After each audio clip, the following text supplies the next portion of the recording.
In this course, we'll often want to write classes that can store any data type, not just containers of ints or containers of strings, but containers that can store any type you might think of. Such data structures are called ADTs, abstract data types. In C++, we can write abstract data types and also functions using a feature called templates. Let's look at some examples where templates could be useful. Suppose that, for some reason, you wanted to write a function to add two values together.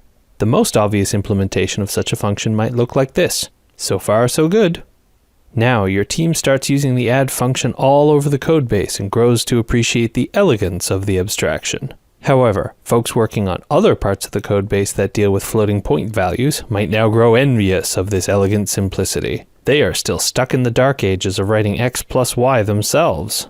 To accommodate their requests, you implement another such utility function. You see where this is going. The next thing you know, you're spending all of your working hours writing and testing overloaded implementations of the add function. All of these overloaded functions are identical except for their types. Wouldn't it be nice if we didn't have to write out all of these overloads? If we go even further, imagine that someone asks you to write a version of the add function that takes an object of class bank account, but that you don't have access to that class's definition. How can we write a function that uses an unknown type? C++ templates are a mechanism for specifying what a function or a class ought to look like without knowing everything about that function or class. A template is a pattern that the compiler can use to instantiate instances of a function or a class. Templates are most commonly used to write many versions of the same function or class that can work with different types. In our example of the add function, we can write one template and then let the compiler instantiate all of the actual functions. Here, we have specified, using the keyword typename, that t is the name of a type that can be substituted in when the compiler instantiates one of the overloaded add functions. So, when we try to add two integers together, the compiler will automatically generate an add function for us with t set to int, giving us a function with the signature int add, int x, int y. If we try to add two doubles together, we'll automatically get a function called double add, double x, double y. If we try to add two matrices or two bank account values, the compiler will instantiate these functions as required. We can tell the compiler exactly what type we want to use by putting a type name between angle brackets, just like we would with something like standard vector. However, a lot of the time with function templates, we don't really need to do this. The compiler can see what types we're passing in as arguments and infer the correct type for t. We can also write class templates, in which the type name gets used in method parameters, return values, or field types. This is exactly how things like standard vector are implemented in the standard template library. And in fact, now we can see why the standard template library is called the standard template library. Instantiating objects of our class templates looks just like instantiating objects of standard template library classes. So that's how we can define function and class templates and how we can instantiate them. There's a lot more to learn about templates, but that's enough to get started on some exercises. One of the most important characteristics of an algorithm is its runtime, how long it takes to do its work. Different algorithms have different runtimes that can vary differently with different data sizes.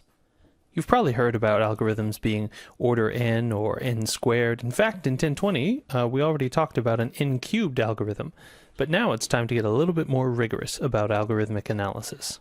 We will mostly describe an algorithm's runtime in terms of functions of its input size, how much data it's working on. This input size will typically be expressed in terms of the variable n, which represents the number of pieces of data that we're working with. That could be a number of floating point numbers, or a number of objects, a number of students, a number of records that we're processing. The functions of n that we'll see will typically be things like logarithms, linear relationships, quadratic functions, cubic functions, or exponential functions. We'll talk about upper bounds using a notation called big O, lower bounds using a notation called big omega, and exact bounds using a notation called big theta. Let's start with big O.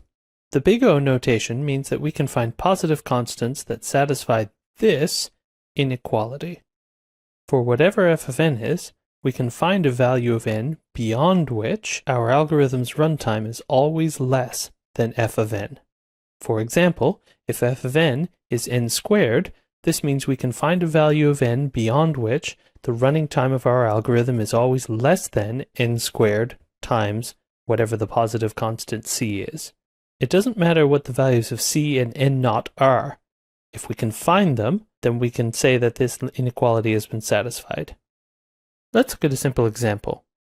In this plot, the dashed black line at the bottom is a linear relationship. It represents a value that grows twice as much for every doubling of input size, for example. Now it would seem that the blue line represents a runtime which grows super linearly, faster than linearly. This looks kind of the same if we look at a bigger picture, where we extend to looking at more data. If we look at an even bigger picture, this still seems to be true, but we see that there's an interesting trend here. Although the blue line is not strictly speaking linear, it's getting closer and closer to linear as we work with larger and larger data sets. If we look at this next picture, we can see that by adjusting the slope of our linear line slightly, we can find a crossover point. Below that crossover point, the blue line is above our strict linear line, but above the crossover point, our blue line is below the strict linear line. We can exaggerate this effect by choosing a larger slope or a larger value of c in the inequality that we saw earlier. It doesn't really matter what the value of c is, and it doesn't really matter what the value of n naught is where the crossover point occurs. The point is that because we can find these constants, this means that the algorithm's runtime is big O n. That is, it's on the order of a linear algorithm.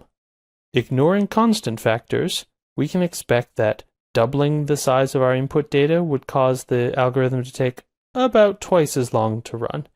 When we increase the size of the input data by a factor of 10 or 100, we would expect the runtime to increase by a similar factor. Again, there may be a constant factor, so increasing by 10 may actually cause it to increase by 20. Increasing the input size by 100 may cause the runtime to increase by 200, but the constant factor is not very important. What's important is that we are increasing approximately linearly with the size of the input, not quadratically, or cubically, or exponentially. So that's the big O notation. It provides us with an upper bound on the runtime of an algorithm. In addition to big O notation, we also have big omega notation, which provides a lower bound on execution time, using exactly the same kind of approach. And we also have big theta notation, which is an exact bound. If an algorithm is big O f of n as well as big omega f of n, then we can say that it is big theta f of n. For example, if an algorithm is cubic in the upper bound and cubic in the lower bound, then it is exactly cubic. We can analyze the worst case behavior of an algorithm by simply counting the operations that it performs. A for loop that iterates through n elements will perform n times the number of operations that are inside of the for loop. When we have loops inside of loops, we analyze them from the inside out. We can see an example of this when we go to class when we'll look at the analysis of the matrix multiplication algorithm. When we have statements that follow each other, we can simply add together the number of operations each performs. Conditional logic such as an if-else results in the worst case of either following the if block or the else block. We have to evaluate the condition and then perform one or the other.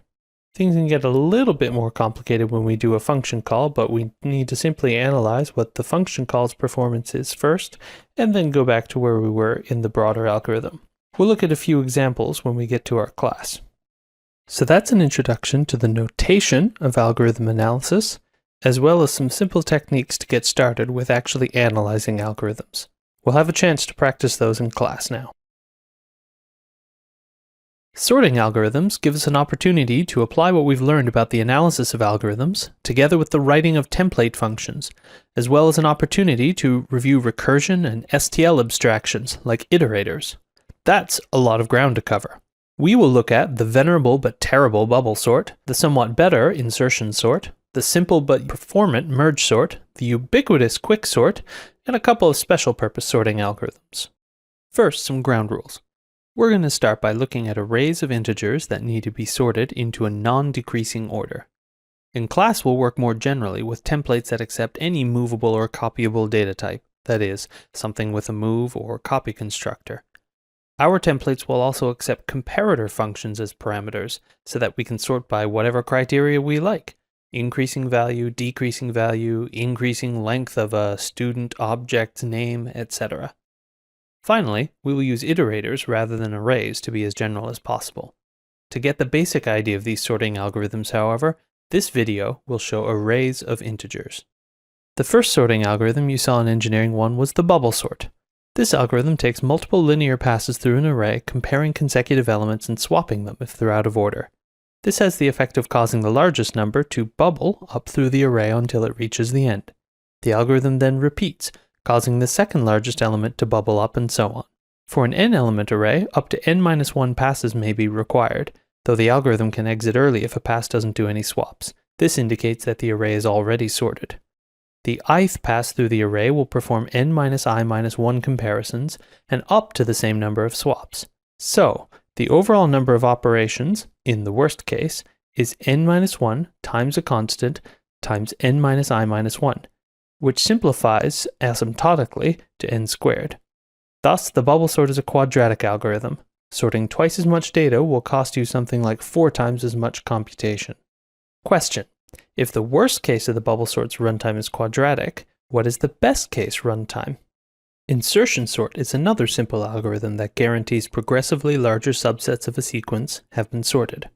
Like the bubble sort, it propagates elements to the place they belong within the already sorted portion of the sequence. Unlike the bubble sort, however, it does this more directly, with an insert-like operation instead of a series of swaps.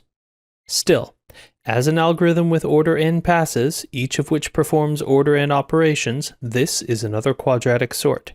The constant value c may be lower, but it's still a big O n squared algorithm. The merge sort is more sophisticated. It's an example of a recursive sorting algorithm. At first glance, it appears to perform more work than the simple bubble or insertion sort algorithms, but its asymptotic performance is categorically superior. The merge sort takes two already sorted sequences and merges them together into a larger sorted sequence. It is defined recursively. We can sort a sequence of length n if we are given two sorted subsequences of length n over 2. The base case is when n equals 1. Such a sequence is trivially already sorted. The process of merging two subsequences together is linear. The algorithm needs to track the next element in each sorted subsequence and choose the smaller one to add to the larger sequence. This takes order n operations. We will analyze the overall runtime complexity of the merge sort in class, because it's a really neat example of recursion in both the algorithm and the analysis. In practice, owing to high constant factors in the merge sort, some implementations use an insertion sort on small initial arrays, and then use the merge sort to combine them. That's enough to get started with for now. We'll cover more sorting algorithms in the next video.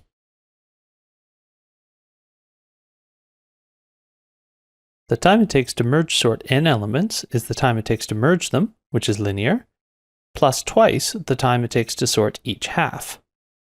The time it takes to sort one element is trivial, or constant time. So now we have an expression in terms of n and t of n over 2, but what is t of n over 2? Well, one way to figure it out is to substitute n over 2 into this original equation. That's going to give us t of n over 2 is equal to n over 2 plus 2 times t of n over 2 over 2, which is n over 4. Therefore, if we multiply through by 2, we get n plus 4t of n over 4.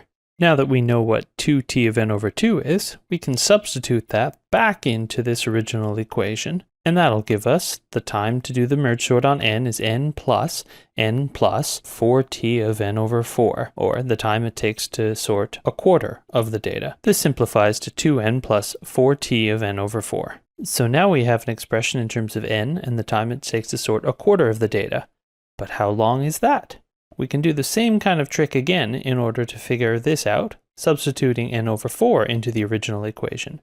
T of n over 4 is equal to n over 4 plus 2 times t of n over 8 now. Therefore, multiplying through again, 4t of n over 4 is equal to n plus 8t of n over 8. And now we have the thing we were looking for, the value of 4t of n over 4. We substitute that back in, and now we'll have an equation of t of n is equal to 2n plus n plus 8t of n over 8. That simplifies to 3n plus 8t of n over 8. We can carry on doing this for a while and see that we will get 4n plus 16t of n over 16, 5n plus 32t of n over 32, etc.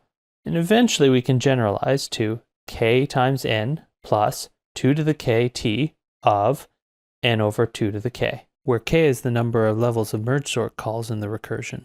Suppose we start with 64 elements that we want to sort. That's going to get chopped up into 2, each of size 32. The 32 elements are going to be chopped up into 2 blocks of size 16, etc. The next calls to merge sort will have 4, 2, and 1 elements in them. So that's 1, 2, 3, 4, 5, 6 levels of calls to merge sort. If we erase those and start counting from the bottom up, we'll see that we have 0, 1, 2, 3, 4, 5, 6 levels of calls to merge sort. Every extra level of recursion allows us to handle twice as many elements, so when we add 1 to k, we multiply n by 2. This is an exponential relationship. K is the base 2 logarithm of n, and n is 2 to the k. Substituting this value of kn gives us the log base 2 of n times n plus n times t of n over n. This is n times the log base 2 of n plus n times t of 1. Now we know that t of 1 is just 1, so this simplifies to n log base 2 of n times n plus n. Discarding the lower order terms and ignoring the base of the logarithm, which just works out to a constant, this algorithm's runtime is in the order of n log n.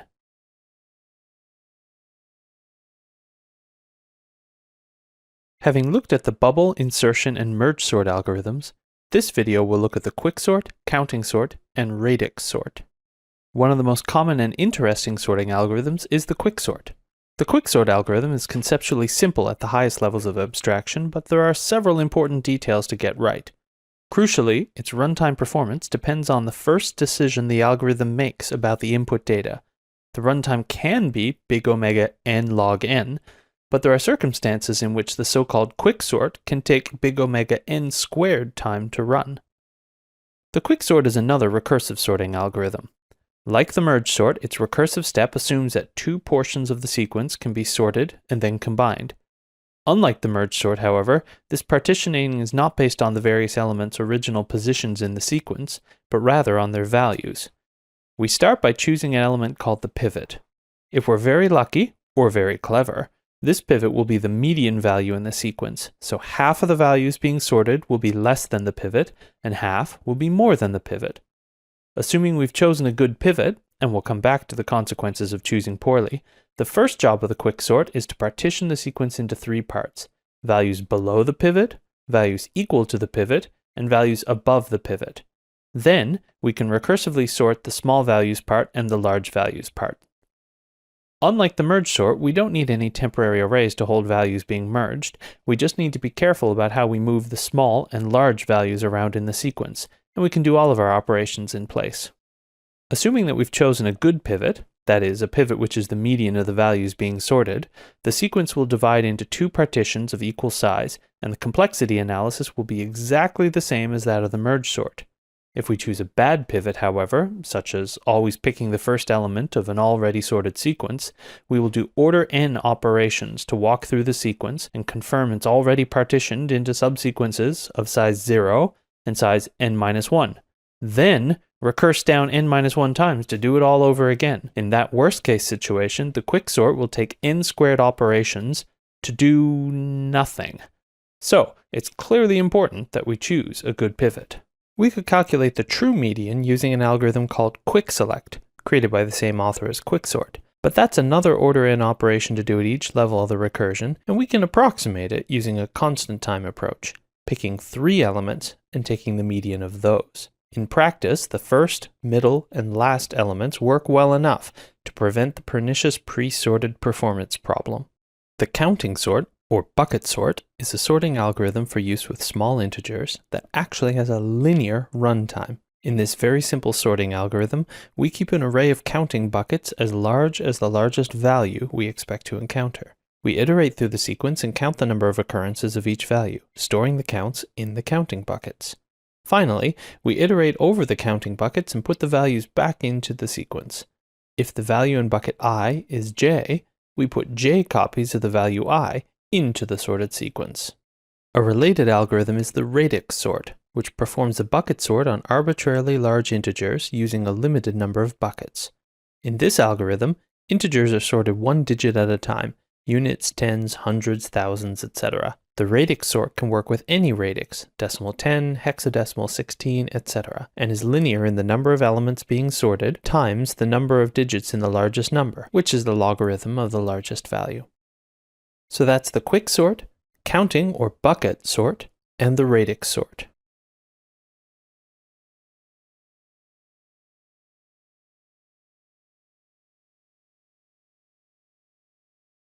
One of the simplest data structures we'll look at this term is the linked list. We've been introduced to the idea of linked lists before when discussing iterators, but now we'll really dig into the details. Arrays and vectors guarantee that values will be stored contiguously in memory, which makes iteration fast and allocation simple. Containers that store fixed-size data, or that only grow at the end, are ideally stored as arrays or vectors, which are basically just arrays whose memory is managed for you. Arrays are great for iteration and in-place updates, but they are not very amenable to insertion or deletion. Every time you delete an element, all of the remaining elements need to be shifted over by 1 to fill in the space. This is an order n operation. The same is true of insertion. In addition to potentially allocating new memory to store the larger array, you must shift order n elements around to make room for the new element. Linked lists overcome these costs by breaking the assumption of contiguous storage. In a linked list, adjacent sequence elements do not have to be stored adjacent to each other in memory. Instead, elements can be allocated anywhere in the heap. To keep track of them all, each element is contained in an object, a list node, that holds the element and a pointer or two. In a singly linked list, each node has a pointer to the next node in the list. In a doubly linked list, each node has both a forward pointer to the next node and a back pointer to the previous node. Iterating through a list now becomes a matter of following pointers instead of incrementing an index. Iterating through a linked list is an order n operation, just like iterating through an array, but with a higher constant factor. Each step of the iteration involves a pointer dereference and an assignment, instead of just incrementing a pointer or an index. Still, 2n or 3n operations are still order n.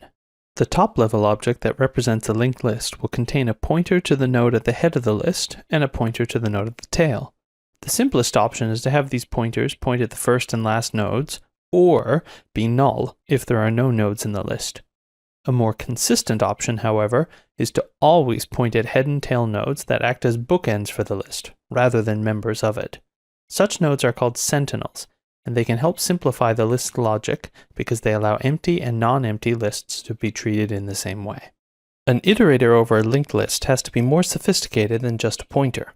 A list iterator object will keep track of the list node that it's pointing at, and will implement operator methods such as the dereference operator and the increment operators. The increment operators, instead of incrementing a pointer, will dereference the current node's next pointer and set that value to be the new current node. In a doubly linked list, the decrement operators work in the same way, but with the current node's previous pointer. If we have an iterator that points at a specific node in the list, inserting or deleting an element at that location can be done at constant time.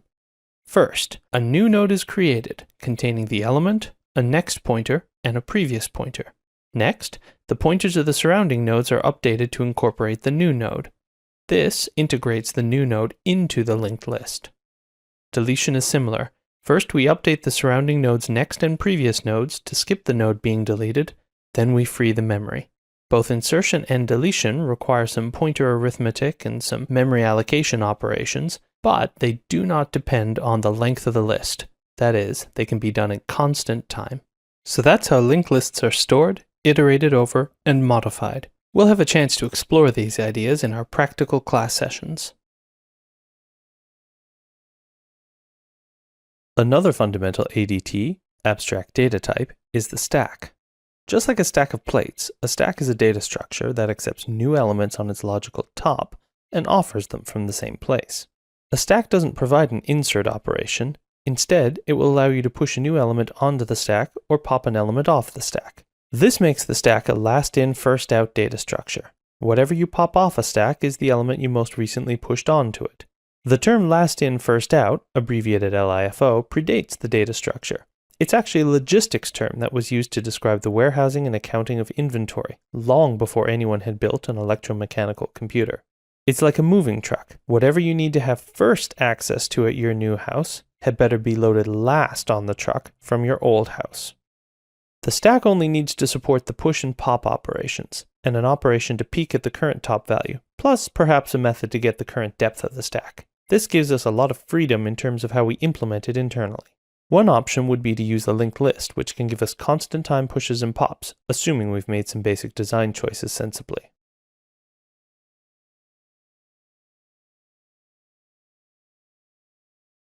However, although a linked list can give us constant time push and pop operations, the constants involved are quite high. We don't actually want to do a dynamic memory allocation from the heap for every element that we push on the stack. Instead, it's often better to implement a stack using a vector, an array, or even architecture-specific CPU instructions. What's the cost of pushing to the back of a vector or a manually managed array? Well, I'm glad you asked. The cost of adding to a dynamically growable array, such as a vector, depends on the strategy that we use for allocating memory. Whenever we don't have enough memory to store an element being pushed, we need to allocate a new array, copy the old values over, and then write the new value. One strategy would be to allocate a new array that's one element larger than the old one. This is simple, but it comes at a cost. We will have to do a new allocation and order n value copies or moves on every push. If, on the other hand, we double the array every time we allocate more memory, we can amortize or spread out the cost of the allocations across many push operations. The first push to our empty array will require us to do one allocation and one write of the element being pushed. The next push will require one allocation of size 2, one copy from the old array, and one write of the new element. The next push will cause us to do one allocation, 2 copies, and one write. That allocation buys us a freebie. The next push will only cost one write. We will perform allocations and copies at push 1, 2, 4, 8, 16, etc. up to n over 2 and then n, but all of the intermediate pushes will be pretty close to free. If we add up the allocations, copies, and writes, we can see that each allocation gets us twice as much memory as the one before it. So the size of the array is 2 to the a. Therefore a is the base 2 logarithm of n. C, the number of copies, will be something like n plus n over 2 plus n over 4 and all the way down to 2 plus 1. This is a geometric series of n over 2 to the I from 0 to a, which we know is from 0 to the base 2 log of n. This geometric series works out to approximately 2n. It's actually 2n minus 1, but we don't care about lower order terms. Finally, the number of writes required for n pushes is n times 1 write per push, which is just n. So, the cost of performing n pushes on a doubling vector is log n plus 2n plus n, which is simply on the order of n. That means that the amortized cost of each push is constant time. Stacks are useful for tracking all kinds of information, including arithmetic, parts of program parsing and expression evaluation, and calling functions. Remember that local variables in C++ programs are stored in a memory region called the stack. This is a super optimized version of the generic data structure that we're looking at. Stack operations are so common that CPUs provide dedicated instructions for pushing and popping CPU registers to and from the stack. One thing to be aware of, although stacks logically grow from bottom to top, CPU push and pop instructions typically assume that stacks grow downwards.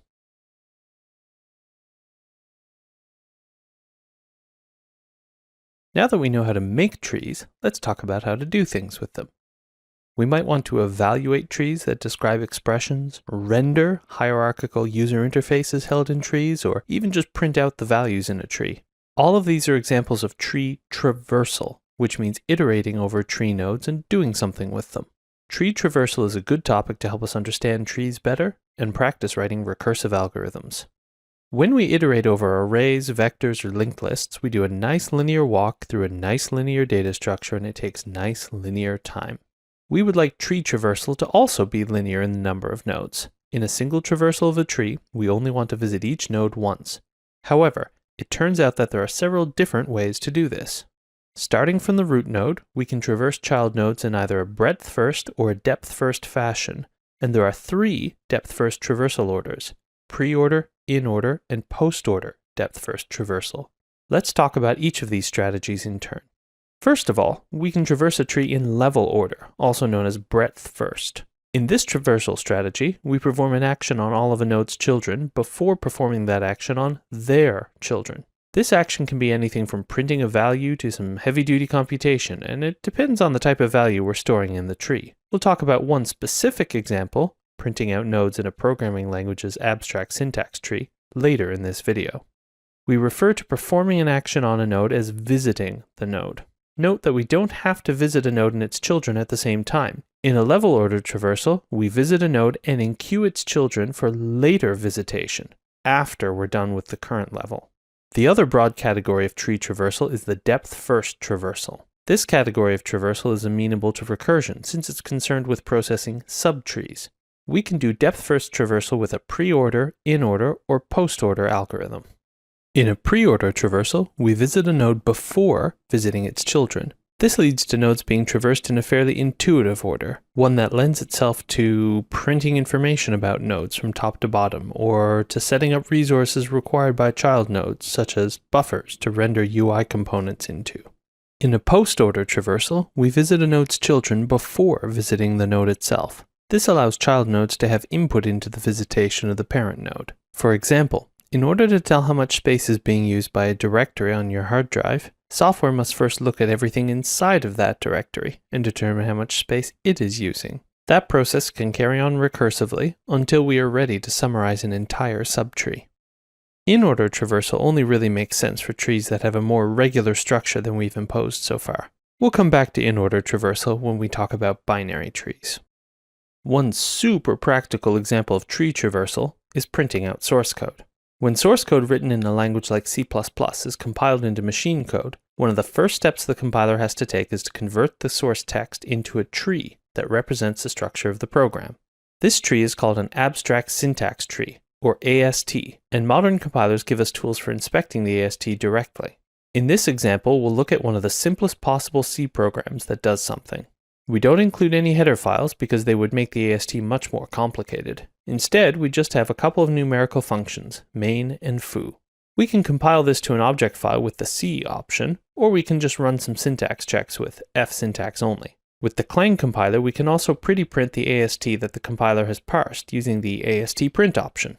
Note that this printed AST doesn't include comments or whitespace from the original source code. This is a representation of just the compiler meaningful information stored in the AST. This is even clearer if we use Clang's AST dump option, which shows us the explicit tree structure of the parsed program. For example, the main function has one child, a compound statement, that has 2 statements in it. One is a variable declaration decl statement, and the other is a return statement. Each of these statements has child AST nodes that describe the variable, how it's initialized, what value to return, etc. The foo declaration has 3 parameters, so the foo function has 3 parm-var decl children, plus a compound statement representing the body of the function. This explicit tree representation is exactly how a compiler represents source code in memory after it's been parsed. So that's tree traversal. We've discussed breadth-first and depth-first approaches, including pre-order and post-order traversal. We'll come back to in-order traversal when we talk about binary search trees, which should be our next topic. The binary search tree is a crucial data structure that will give us the chance to practice writing recursive code. A binary tree is one where each node has 0, 1, or 2 children. As a specialization of the more general tree, a binary tree lets us optimize the representation. Each node need only have 2 child pointers called left and right. But equally importantly, it allows a new tree traversal strategy. We saw pre- and post-order traversal in the previous video, but with binary trees we can also use an in-order traversal. In this traversal strategy, to traverse any node, we first traverse its left subtree recursively, then we visit the node in question, then we traverse the right subtree recursively. This has the effect of visiting all the nodes in the tree, in order, from left to right. A binary tree can be used to represent things like expressions involving unary and binary operators. This covers a lot of ground, as most of the operators that we care about are unary or binary. However, it doesn't quite cover all of the expressions that matter. C, C++, Java, and other languages also implement ternary operators for conditional expression evaluation. It's not pretty, but it's real. Every node in a tree has a depth and a height. The depth is the length of the path from the tree's root to the node. The height is the longest length of the path from the node to a leaf. The height of a tree is the height of its root. You will sometimes also hear this referred to as the depth of the tree. If the heights of each node's subtrees are equal, or at least pretty close, we can call the tree balanced. A balanced tree has the neat property of a logarithmic height. The length of the path from the root to any node in the tree is order log n. This property only holds for balanced trees. It's possible to make trees that are unbalanced to the point of being, in the degenerate case, linked lists. Some of the types of trees that we'll look at after the midterm break will impose additional structure on binary trees to ensure that they stay balanced. If we specialize a binary tree by adding an ordering constraint on the nodes, we end up with the ubiquitous binary search tree. In a binary search tree, every node has the property that values smaller than its own are in its left subtree, and values larger than its own are in its right subtree. This means that every subtree within the tree is sorted. This allows us to search for values in the tree faster than linearly. To search for a value within the binary search tree, we start at the root and check to see if the value we're looking for is less than the root node's value. If it is, we recursively search the left subtree. If, on the other hand, the current node's value is less than the one that we're looking for, we recursively search the right subtree. If neither is true, then the current node must contain the value we're looking for, and no further recursion is required. Since the tree is sorted, we never have to look at a subtree that doesn't contain the value we're looking for. There are no false starts, and the maximum number of recursions is equal to the height of the tree, which in a balanced tree is on the order of log n. If we need to look through a tree of 1,000,000 elements, we would expect to perform just 20 comparisons and recursive descents. Note that this binary search only required that we be able to compare values and ask whether one is less than the other. We don't even need to be able to compare directly for equality. This simplicity of comparison allows us to define all kinds of comparisons. For example, we can compare transcripts based on one course, another course, or even a number of courses together. In fact, a useful exercise would be to create a binary search tree that uses a non-trivial comparison function, such as one that compares a particular field within two objects. Finding the minimum or maximum value in a binary search tree is fairly trivial. Just keep following left or right pointers until you reach the end. Insertion is a more interesting operation, but not terribly complex, if you think recursively. Starting at the root of the tree, we compare the new value to the current node's value. If it's less than the node's value, we need to insert on the left, keeping in mind that adding to an empty tree is a matter of creating a new node and setting the subtree's root to point at it. If the current node's value is less than the new value, we need to insert on the right. If neither is true, the new value is equal to the current value, and we can increment a counter in the node, add the new value to a linked list hung off the node, or in some cases, simply ignore the new value. In a balanced tree, again, insertion should take logarithmic time, although the insertion may cause the tree to become less balanced. That's all we'll talk about for now. After the break, we'll look at how to remove elements from a binary search tree, and then we'll talk about more specialized trees such as AVL trees, which work to keep the whole tree balanced to preserve logarithmic search times. Removing a node from a binary search tree is slightly more complicated than inserting one. We saw in the previous video that the only interesting part of node insertion is figuring out where to perform the insertion. We can do this with a recursive algorithm that either inserts the node here, for some definition of here, or else it calls itself recursively on the left or the right subtree. Once nodes are in place, we can look them up by recursively descending through subtrees, based on whether the node we're looking for can be seen as less than or greater than the current node. Removing a node is going to build on this lookup algorithm by doing some work after we find our node. How much work will depend on the topology of the node we need to remove. In order to remove a node, we first have to find it. In a binary search tree, we can do this by recursive descent, just like a normal search operation.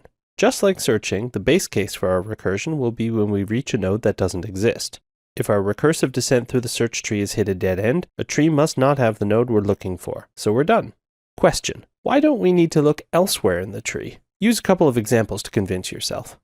If the value we're looking for is less than the current node's value, we can recurse down through the left subtree. If it's greater, we recurse down through the right subtree, although we actually test whether the node's element is less than the value, so that we only need the one comparator. If none of the above are true, that is, we have a non-null node whose element is neither less than nor greater than the value we're looking for, then we have found the node to remove. We now have to consider a couple of cases. The most complicated of these is when we want to remove a node that has 2 children. We can't just add these children to the parent node. Then there'd be a node with 3 children, so it wouldn't be a binary tree anymore. This is a slightly special case, so actually we're going to come back to it. If the node to remove doesn't have 2 children, then it must have either 0 children or 1 child. If it has 0 children, that's easy. We can just remove the node. If it has 1 child, that's also pretty easy. We can update the pointer to this node to point at the child instead, skipping over the current node just like we would in a linked list. In fact, we can handle these 2 cases, either 0 children or 1 child, using the same code. We update the pointer to the current node to take the value instead of one of the current node's child pointers. That new value may point at a real node or it may be null, but either way, the current node pointer has been updated correctly. If you don't see how that's the case, take this code and try to work through what it does with a couple of pen and paper examples. Remember that we're using smart pointers here, so we don't need to explicitly delete the node being removed. Changing the pointer will take care of that for us. Also, note that the ternary if operator has come back to haunt us. Now would be a good time to pause the video and check your comprehension by explaining this partial method implementation to someone else, even if that someone is just imaginary. Believe it or not, explaining things to people, even imaginary people, is a great way to test your understanding of all the finicky details. Go ahead and do that now. Now that you've explained this straightforward stuff to someone, let's come back to that special case, removing a node with 2 children. We can't just change the current node pointer to point at one of the children without discarding the other one. So what can we do? One simple answer is to replace the current node with a node from one of its 2 subtrees. But how can we choose a node to replace the current node that preserves the search property? What node could we choose that wants to keep all of the left subtree on its left and all of the right subtree on its right? The answer is either the maximum value in the left subtree or the minimum value in the right subtree.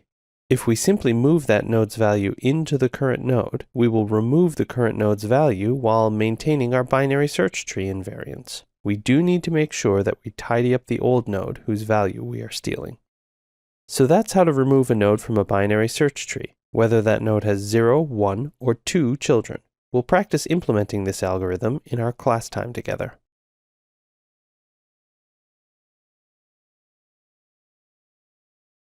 In this video, we'll build on the concept of binary search trees by introducing the AVL tree. This is a binary search tree that keeps itself balanced when you add or remove nodes.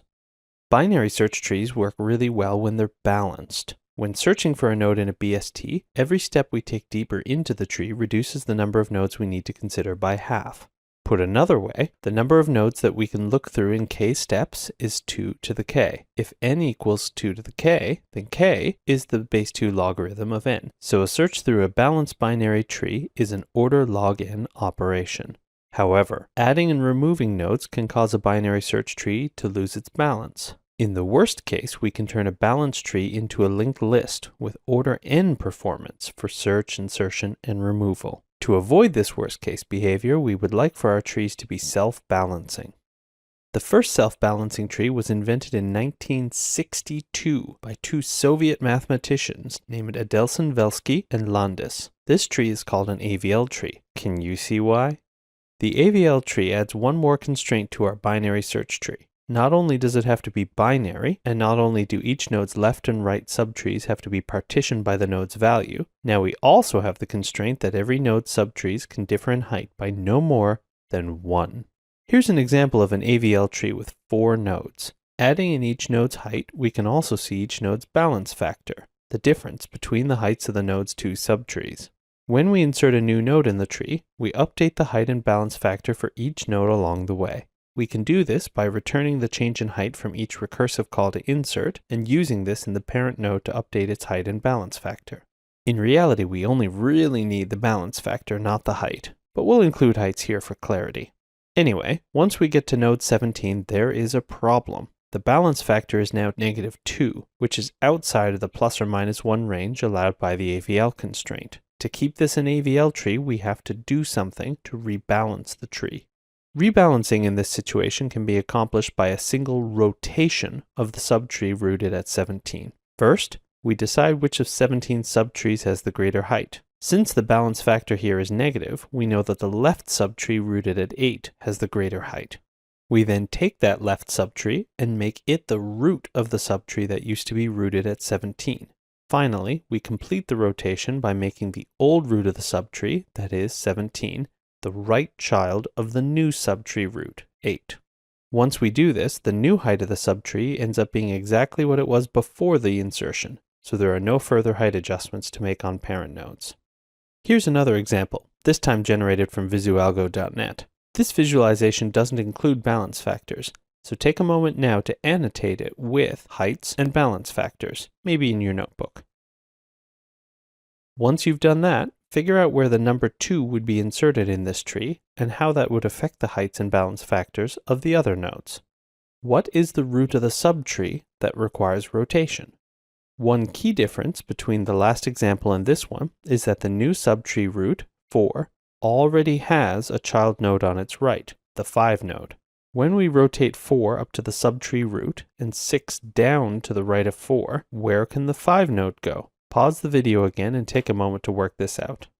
Continuing on, we see that the right child of the new subtree root becomes the left child of the old subtree root, occupying the pointer that used to be used for the node, which is now the subtree root. That probably sounds a little confusing. So go ahead and watch those examples again as many times as you need to in order to really understand what's going on.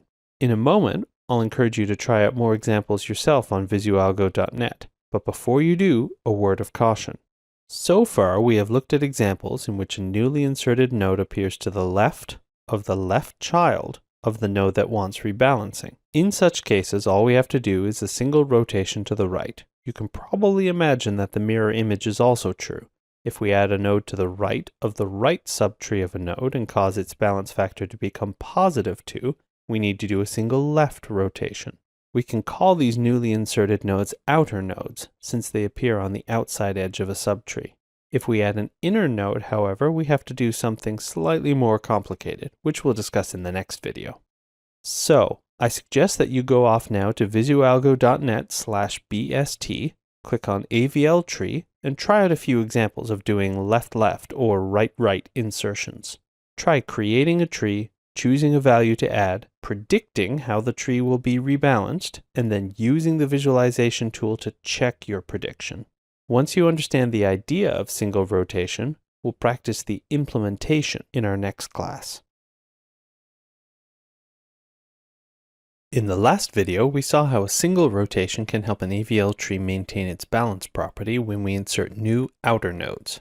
However, a single rotation isn't always enough to maintain the balance of an AVL tree. When we violate the AVL balance property by insertion of an inner node, that is, the right child of a left node or the left child of a right node, a single rotation doesn't actually fix anything. If we follow the rotation rules from the last video, we will end up grafting the new node onto a node, which used to be the pre-rotation subtree root, at the same depth in the subtree. A left-right node becomes a right-left node, but it remains an inner node at the same depth. To fix this situation, we first need to arrange for our subtree to be too deep in an outer node, rather than an inner one. Once we have that situation, we'll be able to fix it through the kind of rotation that we saw in the last video. So how do we convert a tree with a too deep inner child into one with a too deep outer child? Through rotation. Here we see an inner node insertion that causes a subtree to go out of balance. We can't directly fix this situation, but we can put ourselves one step closer to solving the problem. If we perform a left rotation on the subtree rooted at 4, we will still end up with the tree rooted at 17 being out of balance. But now it's out of balance thanks to an outer node rather than an inner node. This is a problem we know how to solve. We can fix this by applying a right rotation to the tree rooted at 17, and we end up with a balanced tree once again. So, when we are out of balance due to going too deep with an inner child, we need to perform a double rotation. Once to get into a situation with a too deep outer child, and once more to rebalance the tree. Question: what is the complexity of performing this double rebalancing in terms of the number of nodes in the tree? So now we've seen what an AVL tree is and how it maintains its balance through all sorts of insertion operations. We may also need to rebalance using exactly the same single or double rotation techniques when we remove a node that throws us out of balance. Take a few moments now to practice visualizing these kinds of rotations using visualgo.net. Just as before, start by planning a tree that you want to insert into or remove from, then predict what the effect will be, then use the visualization tool to confirm your hypotheses. Next, we'll practice writing this code in class. The next data structure that we're going to consider in this course is the graph. A graph is a data structure that contains vertices and edges. The edges that connect vertices may be directed, that is, they point from one vertex to another, or undirected, that is, they simply indicate that two vertices have a connection. Both types of graphs are useful for representing both virtual and real-world networks. Directed graphs can represent the flow of packets in a network or other kinds of unidirectional information flow. The computers in the network are vertices in the graph, and the packets or other messages they transmit are the edges. Some transportation networks, such as the air transportation network, can be modeled as directed graphs, in which the vertices are airports, and the edges are flights that you can take between those airports. Even social networks can be modeled as directed graphs, in which people are the vertices, and communications among them, letters, emails, text messages, are edges. Undirected graphs are useful for representing lots of things too. Electric circuit netlists, transportation networks with two-way travel, and social networks viewed from a slightly different perspective, in which people are either friends or not friends, and friendship is always a two-way street. The route we can take to get from one vertex to another in the graph is called a path. A path may contain multiple edges. The length of a path is the number of edges that it includes. There may be many paths between two vertices. There's more than one way to fly from Vancouver to St. John's. This is especially true when we consider cycles, paths that go through the same vertex more than once. Although this diagram only shows eastbound flights, you could fly back and forth between Toronto and Montreal all day long if you wanted to, adding 2, 4, 6, 8 or more segments to your trip. You wouldn't want to do that, but you could. The number of edges that a vertex touches is called its degree. A high degree vertex is one that is involved in a lot of edges. In a directed graph, we can split a vertex's degree into in degree, the number of edges pointing to the vertex, and out degree, the number of edges pointing away from it. This graph shows the in and out degree distributions of English Wikipedia articles, where the vertices are articles and the edges are hyperlinks among them. From this graph, we can see that articles tend to have higher in degree than out degree. There are a few articles that are linked to from tens or even hundreds of thousands of other articles, but we don't see articles that link to tens of thousands of other articles. This should intuitively make sense to us. A graph is a very general concept, but there are a few special cases that are worth understanding. First, when a graph has no cycles in it, we call it acyclic. Directed acyclic graphs are so common that we often refer to them by the acronym DAG or DAG, Directed Acyclic Graph. Among other things, DAGs can be used to represent dependency graphs, which express the dependencies that various parts of a project or process have on other parts. These graphs are used extensively in project management, sometimes illustrated with a Gantt chart, but we've already seen some examples of dependency graphs in this course, makefiles. One of the most fundamental things that a makefile does is to specify which files depend on which files, so that we can rebuild only those things that actually need to be rebuilt when we change, for example, one source file within a large project. A further specialization of DAGs can be found when every vertex has an in degree of no more than 1. In that case, the graph that we end up with is actually a tree. If we specialize further by limiting every node to an out degree of 1, we end up with a linked list. When we want to actually build a graph data structure, we have one important choice to make quite early on: how to represent the edges. Representing vertices is fairly straightforward. We will need some kind of iterable container, whether that be a linear data structure or something like a binary search tree that can be used to efficiently look up specific vertices by a name. When choosing a representation for the edges, however, we have to choose between two main approaches. The first is an adjacency matrix. An n by n matrix, where n is equal to the magnitude of v, the number of vertices in the graph, in which the space at ij can be used to indicate whether or not there is an edge between vertices I and j, or, in a more sophisticated design, where to find the object that represents the edge between I and j. The adjacency matrix approach works well for dense graphs, which are highly connected. Most graphs, however, are not dense but sparse, with many fewer edges than would be theoretically possible. For example, many social networking sites have millions or even billions of users, but most of those users do not have millions of connections to millions of other users. When a graph is sparse, we will often prefer an adjacency list holding all the edges, or multiple adjacency lists, with each vertex holding a list of its edges. So then, graphs are data structures with vertices and edges. They can be directed or undirected, and their paths can be cyclic or acyclic. Each vertex has a degree, and if we constrain the degrees of the nodes, we end up with special cases like trees and linked lists. A graph representation can store its edges in an adjacency matrix, an adjacency list, or in multiple adjacency lists. That's enough of the basics for now to get you going. Let's try our hands at some exercises. One of the things we need to be able to do with a graph is to find the shortest path through it. All other things being equal, we usually want to drive the shortest distance, take the fewest flights, or use the fewest communication links that are required to traverse a graph. Let's start by looking at an example of finding the shortest path from a source vertex in an unweighted graph, that is, one where every edge is counted simply as an edge, not as an edge of a particular distance, to any other vertex in the graph. One way to do this is the algorithm being displayed now. In this algorithm, we start by assuming the distance from the source to any other vertex is infinite. We also mark each vertex as not having been looked at yet.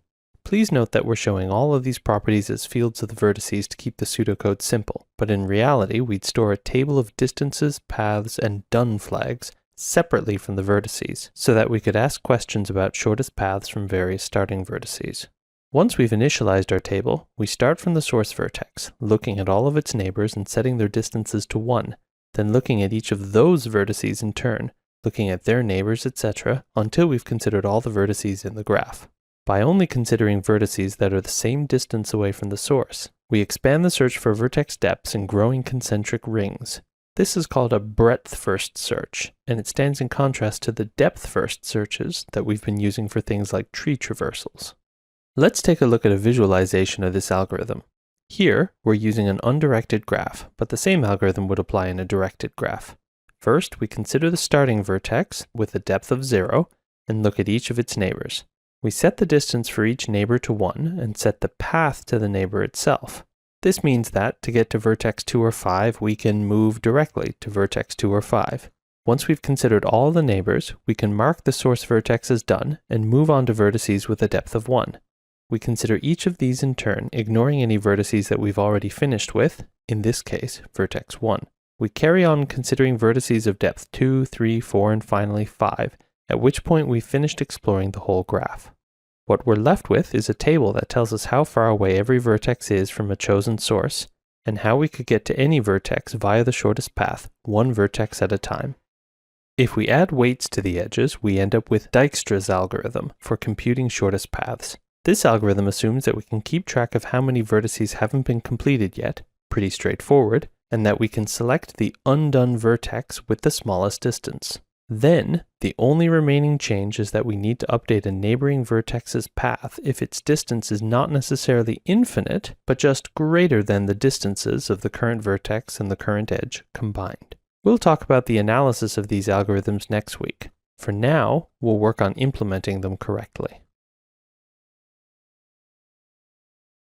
When we know that a graph is acyclic, we can do a couple of interesting things with it that we can't, in general, do to just any old graph.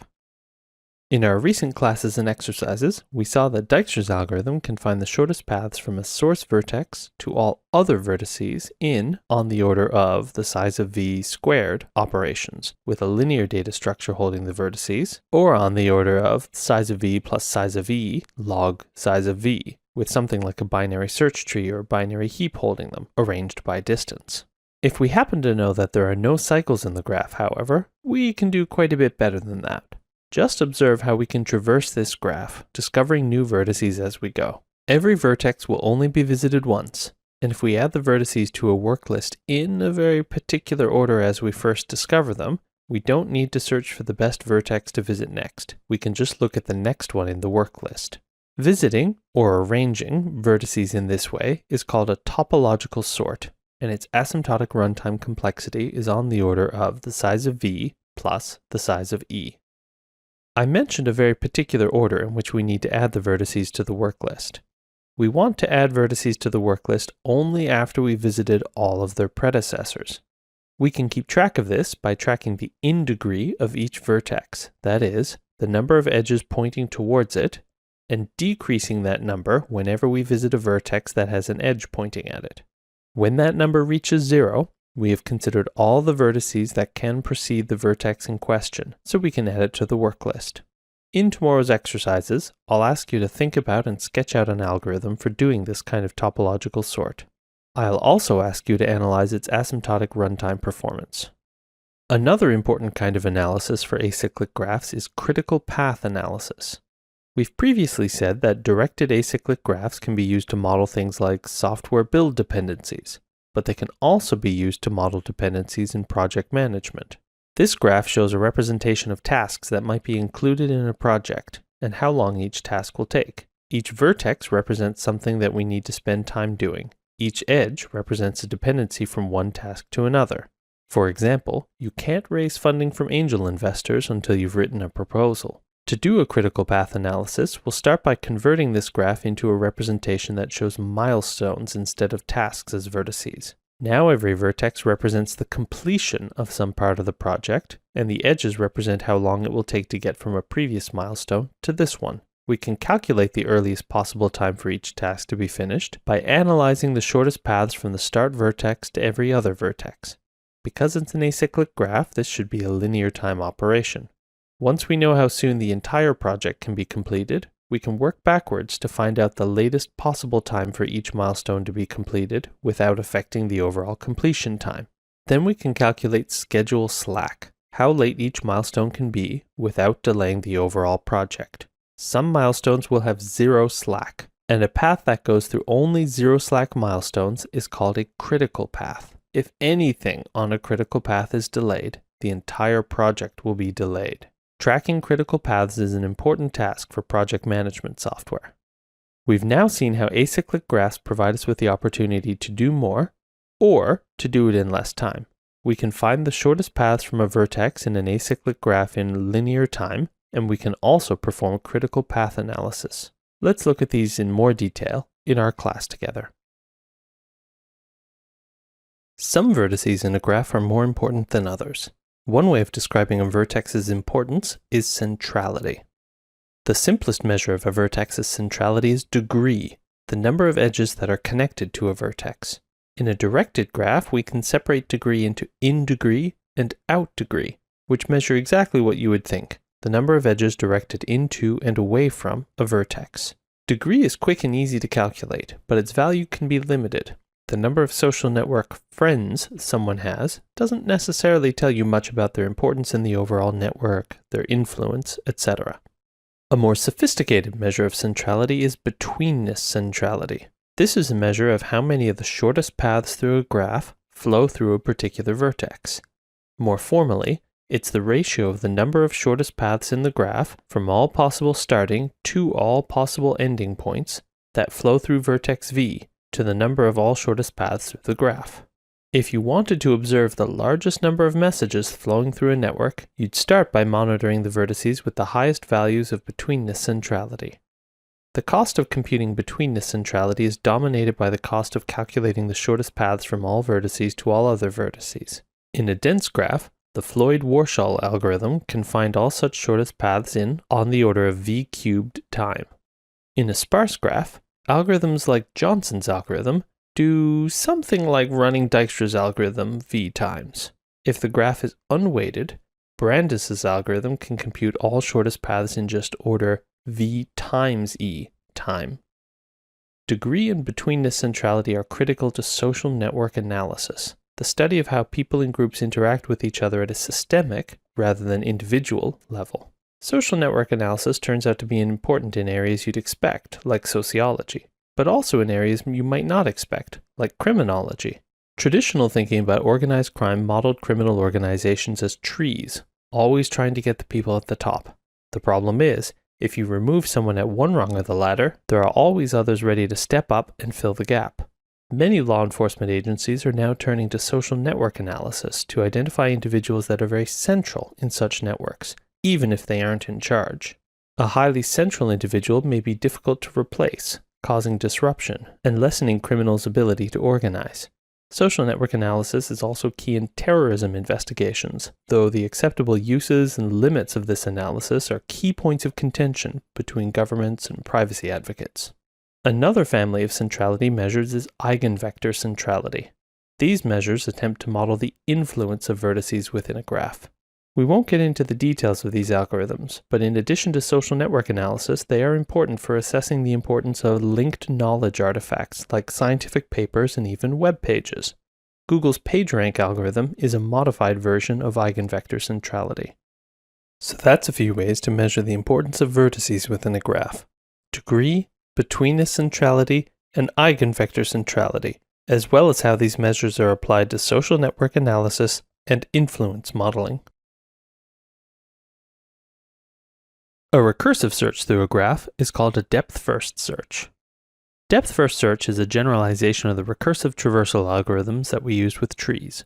Just like tree traversal, depth-first search involves recursively visiting the neighbors of vertices, such that we visit neighbors of one immediate neighbor before we visit the next immediate neighbor. This is in contrast to the breadth-first search that we saw with unweighted shortest path algorithms, where we visited all of a vertex's immediate neighbors before we visited any neighbors of neighbors. A breadth-first search looks like expanding concentric rings. A depth-first search looks more like a tree traversal. In fact, tree traversal is just a special case of depth-first search, where each vertex in a graph has a maximum in degree of 1. In the more general depth-first search, however, we need to pay a little more care to some particular details.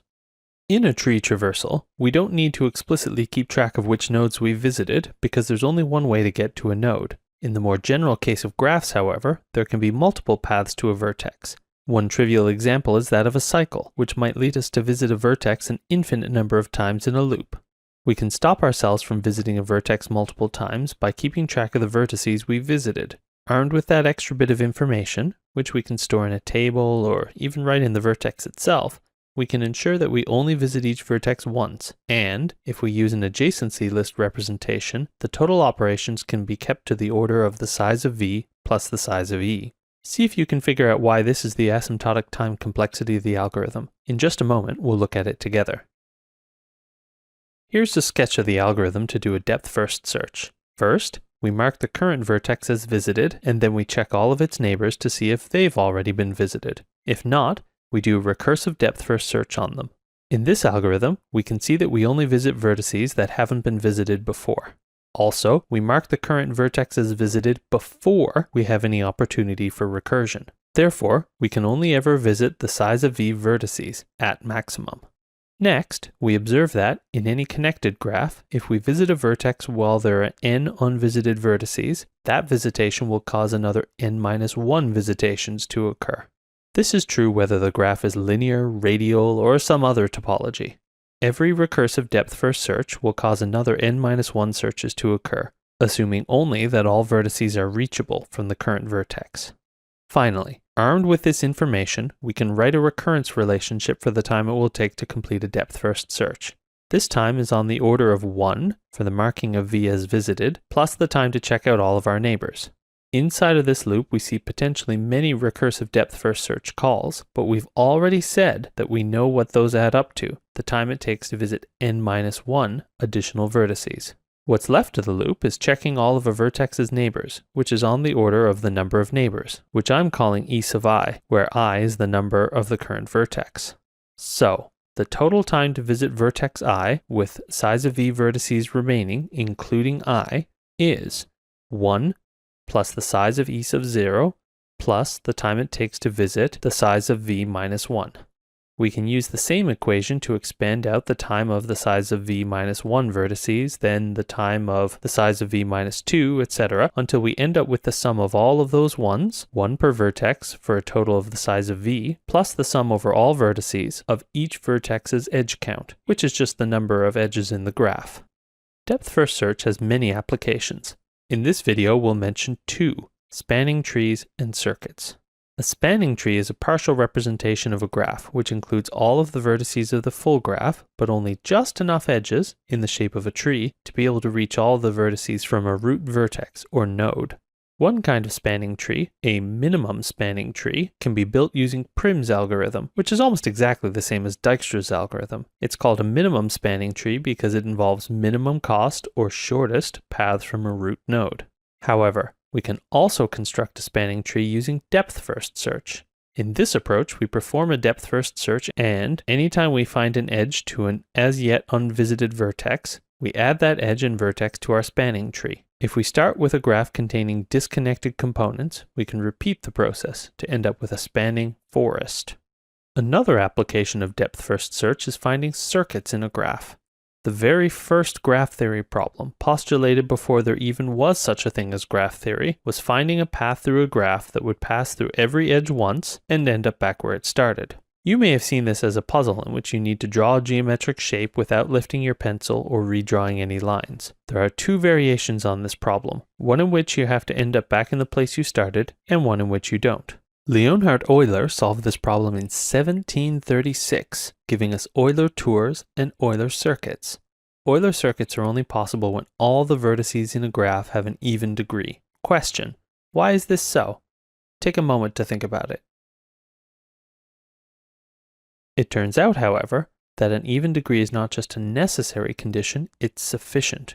In any such graph, we can find an Euler circuit using repeated depth-first search. First, we pick a vertex, any vertex, and perform a depth-first search until we find an edge that leads back to where we started. This gives us a circuit. There's no guarantee that this circuit will go through all the edges in the graph, but it's a start. If there are unexplored edges in the graph, at least 2 of them will have to connect to a vertex that is part of our circuit. We can iterate along our circuit until we find a vertex with unexplored paths, and then follow the same depth-first search procedure to find another circuit that starts and ends at that vertex. We can then graph the newly found circuit onto our prior one, giving us a longer circuit. We can continue repeating this procedure until all of our edges have been found and integrated into a complete Euler circuit. If we're careful in our choices of data structures and algorithms, we can find Euler circuits in linear time, on the order of the size of v plus the size of e. Finding Euler circuits, which traverse every edge in a graph, is, thus, surprisingly easy in graphs that contain them. An analogous problem is finding circuits that contain every vertex in a graph. Such paths are called Hamiltonian cycles, and in general, it's not so easy to find them. In fact, it's hard. It's really hard. In general, it's really, really hard. How hard? We'll talk about that next time. That's depth-first search and a couple of applications for it. Building depth-first spanning trees, and finding Euler circuits. Next time we'll talk in more detail about Hamiltonian cycles and just how hard a problem it is, in general, to find them. In this video we'll introduce the hash table, a simple but extremely useful data structure. Thus far in the course we've seen a number of data structures for storing values. Contiguous data structures, arrays and vectors, support constant time lookup by index, but linear time search. Insertion and removal time depends on location. In general, they're linear. Linked lists improve on this by providing constant time insertion and removal, but search is still linear time. Search trees, of which we focused mainly on BSTs, provide logarithmic performance for insertion, removal, and search. In the C++ standard library, standard map and standard set are usually implemented as binary search trees. Search trees, including those used by the STL, are fundamentally ordered based on comparison. A node's place in a tree is determined by how its value, or in the case of nodes with both a key and a value, its key, compares to other nodes in the tree. This ordering is based entirely on a comparator, less than, greater than, student number is greater than, etc. The ordering can also be used to provide ordered traversal over the tree, whether over the entire tree or just portions of it. For example, please iterate over all of the students with student numbers between this one and that one in order of student number. This can be a very handy ability, but sometimes we don't really need ordering. Sometimes we just want to be able to insert, look up, and remove things as fast as possible. Can we make these operations any faster than logarithmic if we're willing to sacrifice ordering? Well, I'm glad you asked, and yes, we can. We can, in fact, get constant time performance if we don't need ordering. The hash table is a data structure that provides constant time insertion, lookup, and removal of elements that have two properties. They can be checked for equality, and each can be processed with a hash function to produce an integer hash code. This is a more complex requirement than for search trees, where only a comparator needs to be defined, but the benefits are worth it.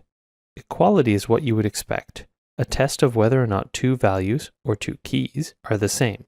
What's new is the hash function that produces a hash code.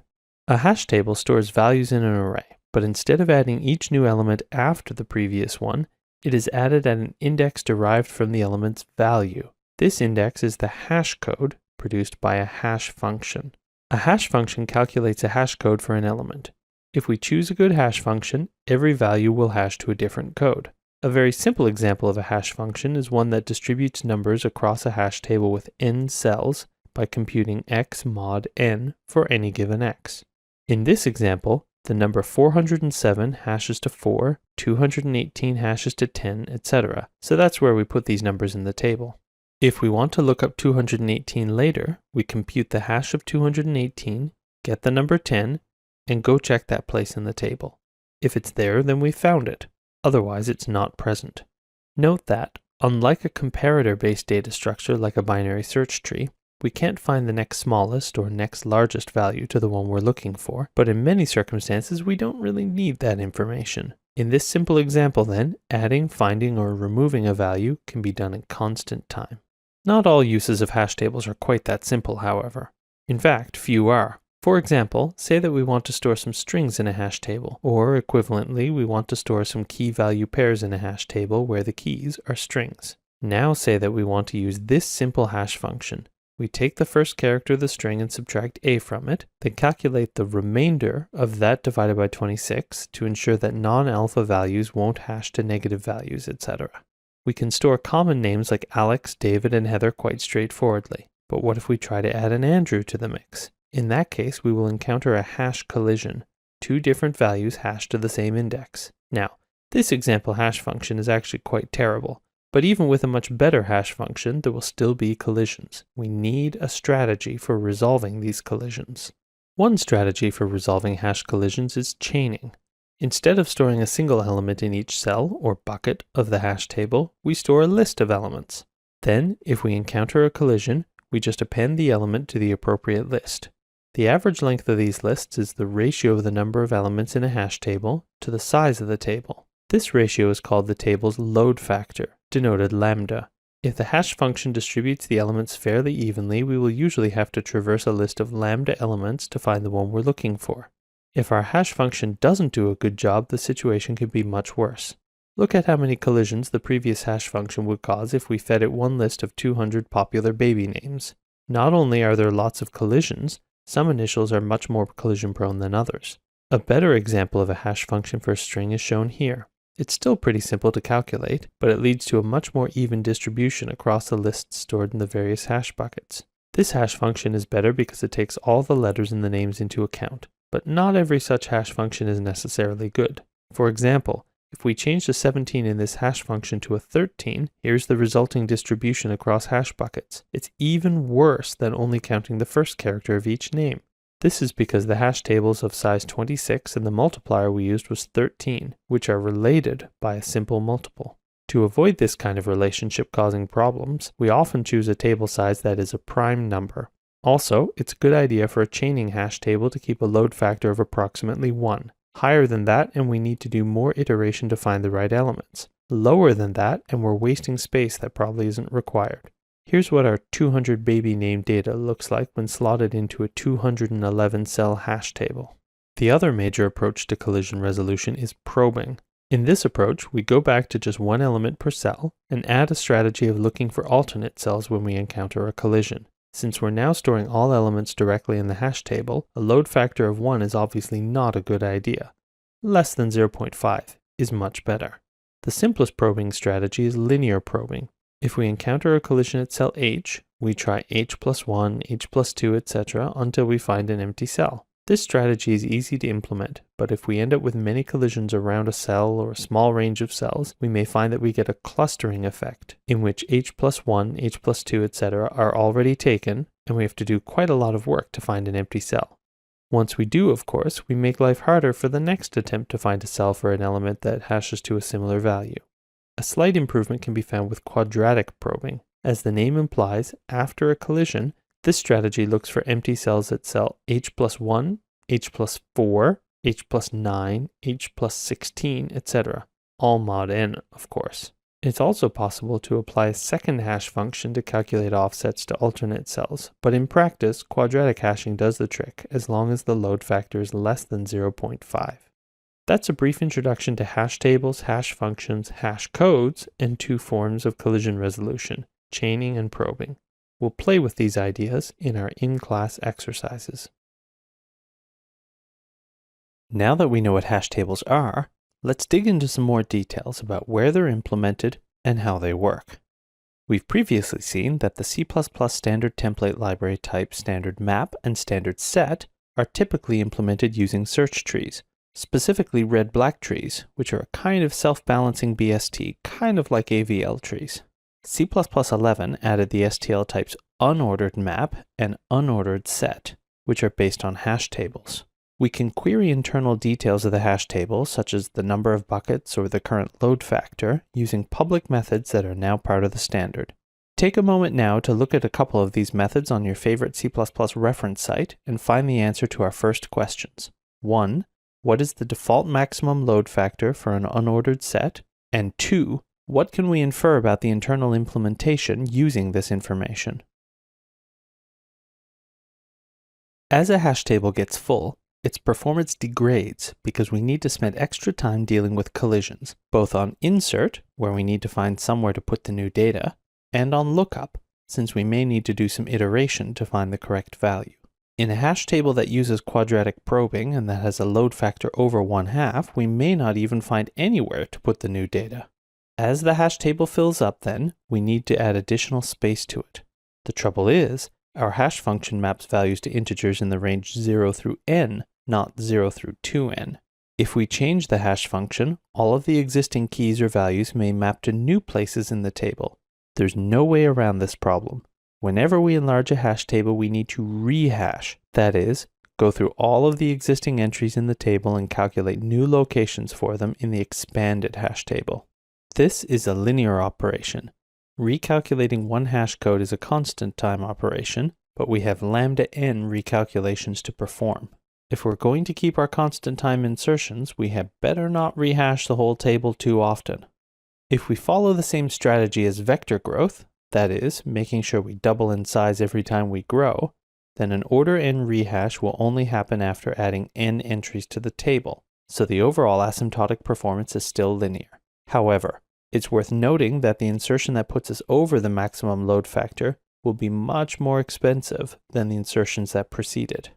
So far we've talked about hash table performance as constant time, but you will likely have observed that it's constant time in the best case, not necessarily the worst case. The average case performance of a hash table operation is also constant time, but clearly it's possible to choose a hash function that, for some pernicious input data, will create lots of collisions and thus lots of work on insertion and lookup. For example, a hash function that, for a given data set, happens to hash all keys to the same hash code will end up having order n operations rather than order 1. This might seem unlikely if we choose a reasonable hash function, but in some spheres unlikely isn't good enough. If you need time guarantees, or if you're worried about an attacker influencing the keys in a hash table, we need to go further. One way to guarantee constant time performance is using a technique called perfect hashing. It is possible to build a so-called perfect hash function if we know all possible keys in advance. Firstly, it can be shown that, if we build a large enough hash table, we can have a better than 50% chance that a random distribution of values to hash codes will cause no collisions whatsoever. If we're happy to build such a large hash table, we can generate random hash functions until we find one that has no collisions, and we're done. How can we generate a hash function? By choosing random parameters for the expression ax plus b mod p mod m, where m is the size of the table and p is a prime number larger than m. It can be very efficient to compute the modulus of p if p is a Mersenne prime, which is a prime number that's 1 less than a power of 2. For example, 2 to the 7 minus 1 is a prime number, as is 2 to the 13 minus 1. So, given a value of m, we can choose p to be the next largest Mersenne prime, leaving just a and b for random selection. With a large enough hash table, we should only need to try a few candidate hash functions before we find one that works. However, what is large enough? That's the unfortunate part. We need a hash table of size m equals n squared. That's a pretty big hash table, unworkable in practice. However, perfect hashing isn't quite dead yet. Instead of building a hash table with n squared entries, we can build a regular sized hash table, suffer a few collisions, and, whenever we have a bucket with colliding values, store those values within a second level hash table. Each of these buckets should only have a few entries, so we can afford to make those hash tables quadratic in size. So, our overall strategy is to use one randomly selected hash function for the first level hash table, and then to randomly select hash functions for each second level table, where the size of each second level table gives us a high probability of finding a collision-free hash function within the first couple of tries. This all sounds like a lot of work, but it's not work that we have to do at runtime. It's work that is done at build time. Also, there are tools available to automate parts of the process. See, for example, the open source gperf tool. People are also working on dynamic perfect hashing algorithms that relax the assumption that we know all of the keys in advance, but they're a bit more complicated. I'll leave those as further reading in Chapter 5, if you're interested. So that's a bit about how and where the STL implements hash tables, how and when we rehash the entries in a hash table, and how we can guarantee constant time performance. We'll play a bit with STL hash tables and their rehashing behavior, as well as gperf, in our in-class exercises.